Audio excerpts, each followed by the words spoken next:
Hello again, everybody, and welcome to another PRESSBOX Plus video, a supplement to the PRESSBOX radio show. And it won't be long before we're back on the air on WRJB. We're finishing up the three-week United Way charity auction, which is going on there on 95.9. So if you want to check it out and place a bid, go to WRJBradio.com from 1 to 4 p.m. Central Time, and you can do that to your heart's content.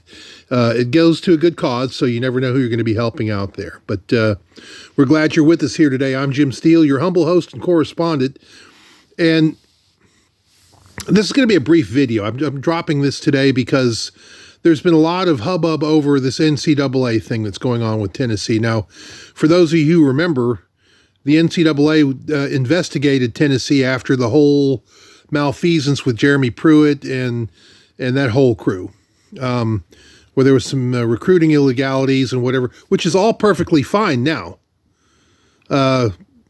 depending upon how you do it. I mean, players can get paid, they can get compensated, but I don't think coaches or coaches' wives can do it.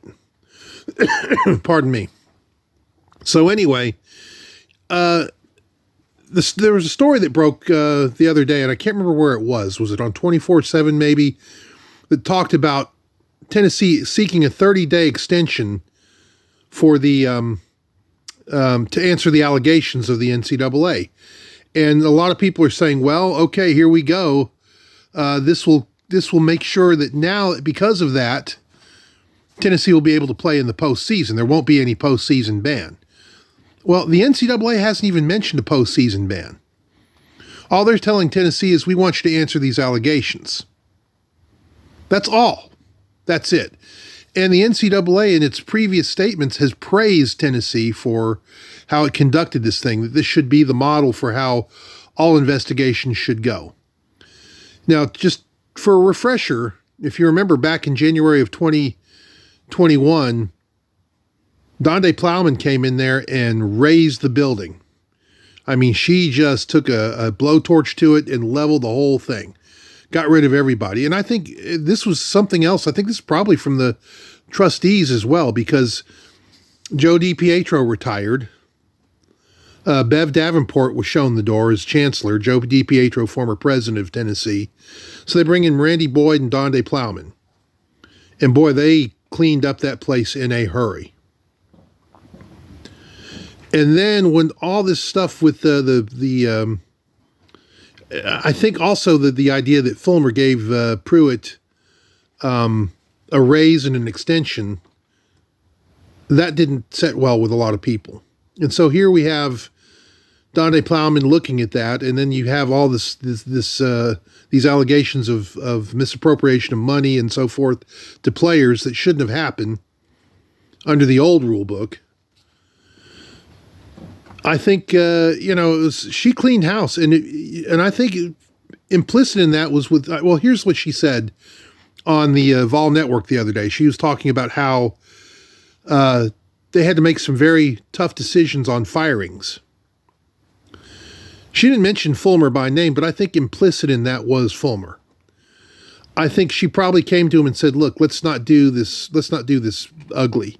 You've been great for the university, but it's time for you to move on. So we can do this. You can say you're retiring and moving on because you're not picking this next coach. We're going to bring somebody else in to do that.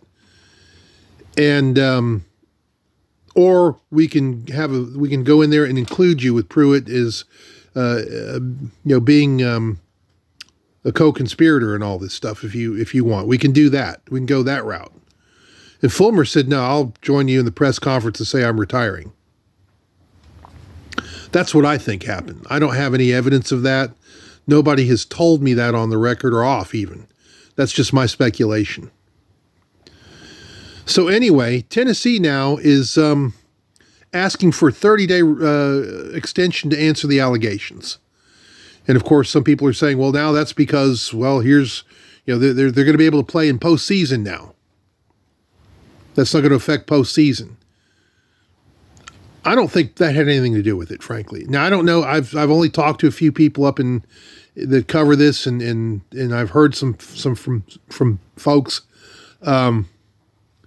that have told me, they said, yeah, this is just an extension. They just want time to go over their notes and whatever. I don't think a postseason ban is on the table. And if you remember, Tennessee didn't punish itself.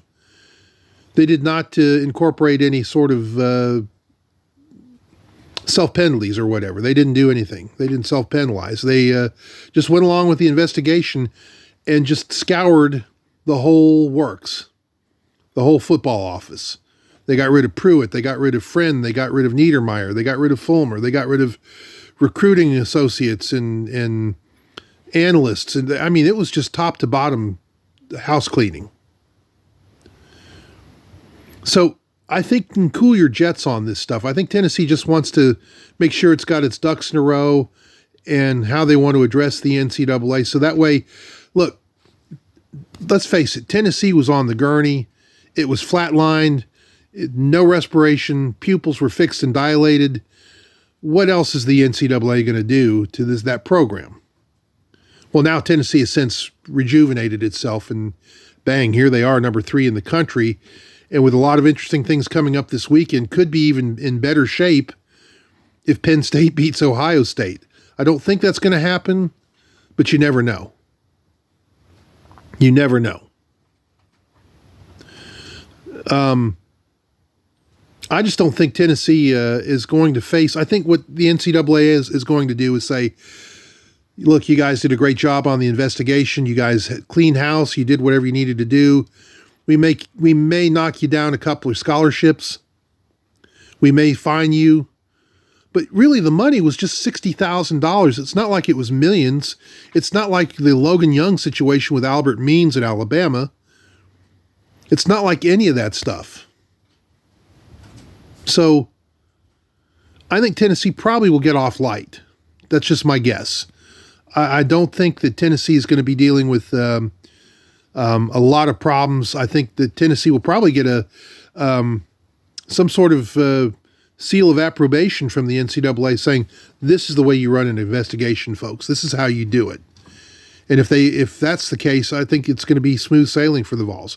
We don't know. It's unpredictable. You never know what the NCAA is going to do.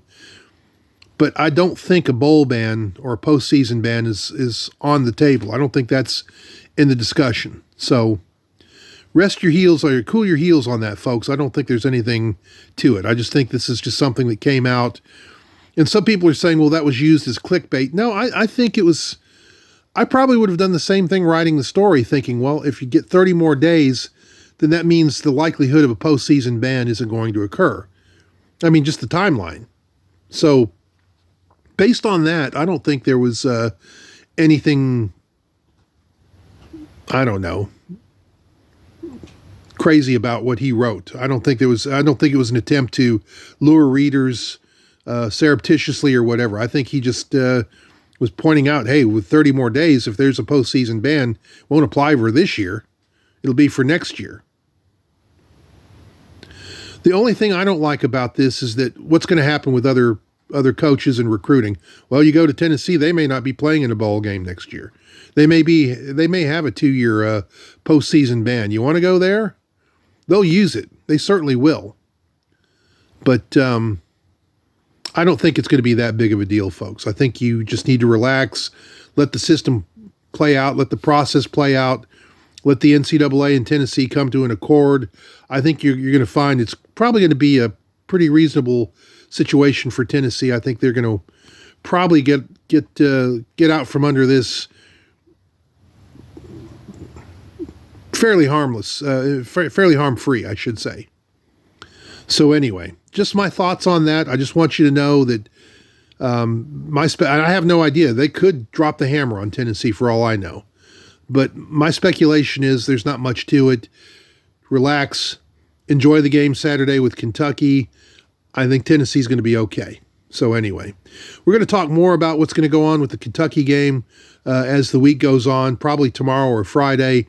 And we will discuss other things that could happen that could make this weekend and next a very pivotal weekends for Tennessee football.